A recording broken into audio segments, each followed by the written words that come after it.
والسلام عليكم كده فيديو جديد من منصات كرة تقديم وزيز باذن الله يعجبكم. فيديو جديد بعد عوده من بعيد. ساعات قليله جدا على بدايه المونديال يعتبر فرصه مميزه جدا لاساطير كتيره جدا هتلعب اخر كاس عالم ليها. معظم المشجعين هيتقسموا لجزئين، جزء يشجع الارجنتينا وجزء يشجع البرتغال، جزء يشجع ليونيل ميسي وجزء يشجع كريستيانو رونالدو. يا ترى هل في منتخبات تانية مرشحه؟ قبل ما نكمل الفيديو انزل اعمل لايك واعمل سبسكرايب ويلا بينا نبدا. خلينا ناخد جزئية المنتخبات المرشحة دي من زاوية تانية. هي الكورة ايه؟ بتكون مدرب ولاعيبة. ولا في مدرب هيقدر يكسب بطولات من غير لعيبة عدلة، ولا في لعيبة هتقدر تكسب وتخلص ماتشات، بالذات الماتشات الكبيرة من غير تكتيك كويس واسلوب واضح من المدرب. خلينا بقى نبدا من النقطة التانية وهي نقطة اللعيبة، واحنا نختار بقى منتخبين، منتخب البرتغال ومنتخب انجلترا. طبعا ما حدش عنده شك ان هو المنتخبات دي عندها لعيبة مهاريا وفرديا من اعلى اللعيبة على مستوى العالم. بس المشكله في المدربين، سواء ساوث جيت سواء فرناندو سانتوس، الاثنين مدربين ما عندهمش نهج معين بيمشوا عليه. ما تعرفش المدربين دول هيضغطوا من فوق، ما تعرفش المدربين دول هيلعبوا هجمه مرتده، وهي دي المشكله. صحيح الامكانيات الفرديه اللي عند اللعيبه ممكن تحسم ماتشات، طبعا ممكن يغطي على حاله التوهان او الخطه اللي مش واضحه على ارض الملعب. ودي طبعا النقطه دي مشكله المدرب، دي ممكن تبعد المنتخبات دي شويه. هي طبعا هتنافس بس ممكن تبعدها شويه عن اللقب. نيجي بقى النقطة التانية وهي نقطة المدرب، وأنا هختار منتخبين، منتخب أسبانيا ومنتخب الأرجنتين. طبعا في ناس كتير هتهاجم منتخب أسبانيا وهتهاجم لويس إنريكي، مش متفقة معاه إن هو يعني سايب لعيبة كتيرة جدا وأشهرهم طبعا سيرجيو راموس. بس هقول لكم يعني ممكن انتم من بعيد تشوفوا المدرب ده عبيط، بس لو احنا نشوف الصورة بشكل أوضح فنشوف نتائجه اللي فاتت فهنعرف إن هو الراجل ده يعني مش عنده حق، بس هو ماشي بأسلوب كويس.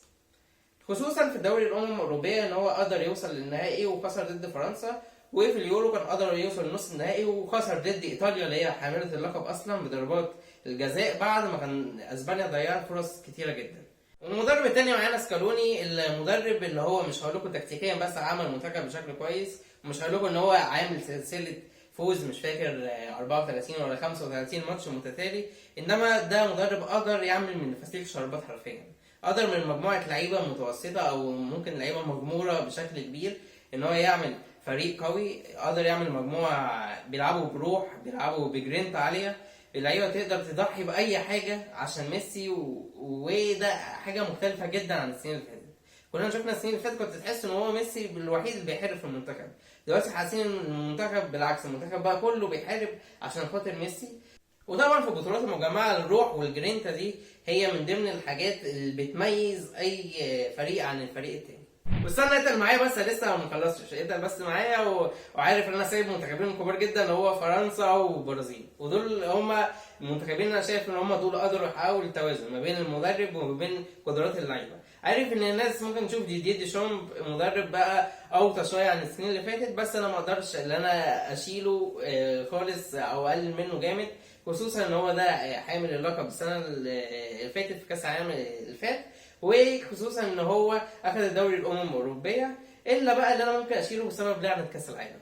في الاخر خالص طبعا عارفين ان هو برضه العاطفه هي اللي بتكسب، وانا الصراحه يعني اتمنى واتوقع ان شاء الله الارجنتين تكسب كاس العالم وليو ميسي هو اللي يرفع اللقب الغالي. وخلينا متفقين حاجه في الاخر ان هو سواء ميسي او سواء كريستيانو ان دي حاجه ما تقللهمش خالص او حاجه تنقص منهم ما ياخدوش كاس العالم، بالعكس. يعني كرة القدم هي اللي محتاجة تنسف ميسي ورونالدو، مش هما اللي يدينوا كرة القدم بكأس العالم زي ما بيقولوا. ده كان رأيي وترشيحي للمنتخب اللي هيفوز بكأس العالم.